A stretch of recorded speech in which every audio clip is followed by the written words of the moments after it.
A last man standing match to settle one of Revolution Pro Wrestling's most bitter rivalries and the finals of the number one contenders tournament for the undisputed British Women's Championship. Those were among the highlights this past Sunday as Revolution Pro Wrestling was live in Coventry.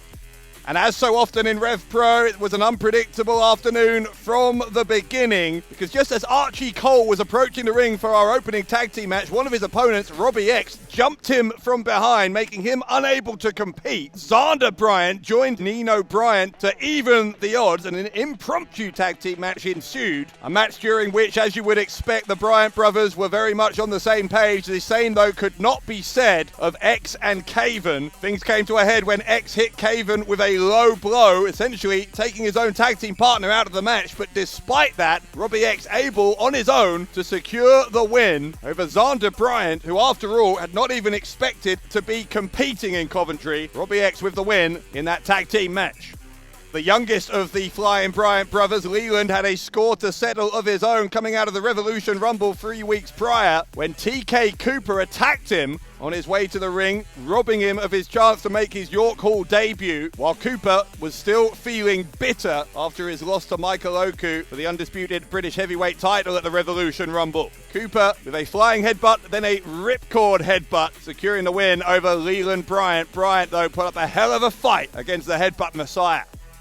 Both Leon Slater and JJ Gale have made no secret of the fact that they both have the undisputed British heavyweight title in their sights in 2025. Slater and Gale went one-on-one in Coventry in a match that was every bit as competitive as you would expect between two of RevPro's finest. Slater won the match ultimately when he was able to lock Gale in a pinning predicament. We thought we might get a handshake between the two afterwards, but Slater not interested. A slightly cocky side of Leon Slater's attitude once again coming to the fore, but nonetheless another win for the youngest in charge here in RevPro as he continues his march back towards the front of the line for a shot at the gold.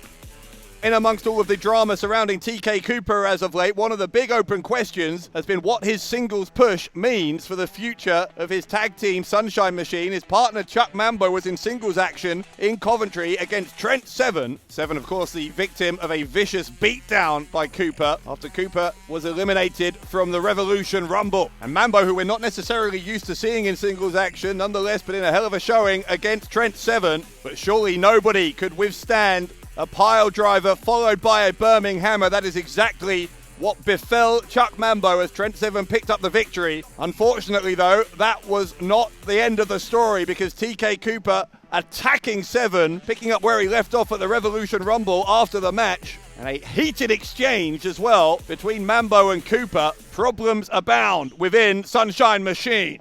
With just 12 days to go until Summer Sizzler in Wolverhampton, it was time to determine the new number one contender for the undisputed British women's title currently held by Mercedes Moné. It was expected to be a three-way match between Nina Samuels, Sapphire Reed and Emerson Jane, but Samuels not medically cleared to compete after suffering a concussion in London. So the match became one-on-one between Reed and Jane, with Sapphire Reed insisting that she wanted to take the match on her own with no other members of the Cutthroat Collective to support her. And it was a decision that proved to be justified, because Sapphire Reed defeated Emerson Jane, and in the process, Reed, now the number one contender. Up next for her is Mercedes Moné.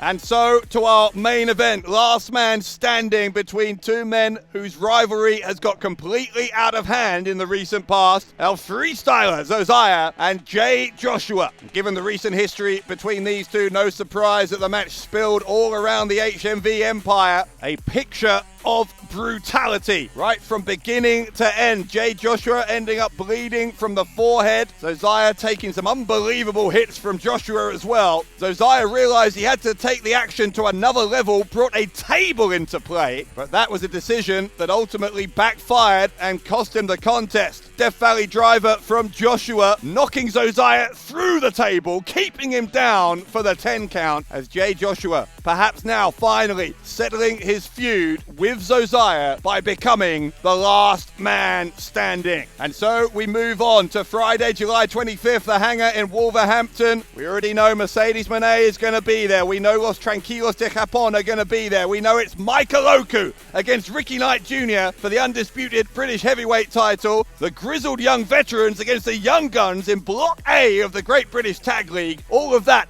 and much, much more. The summer of RevPro rolls on. We'll see you in Wolverhampton, but for now, I've been Dave Bradshaw, and this was your RevPro Recap.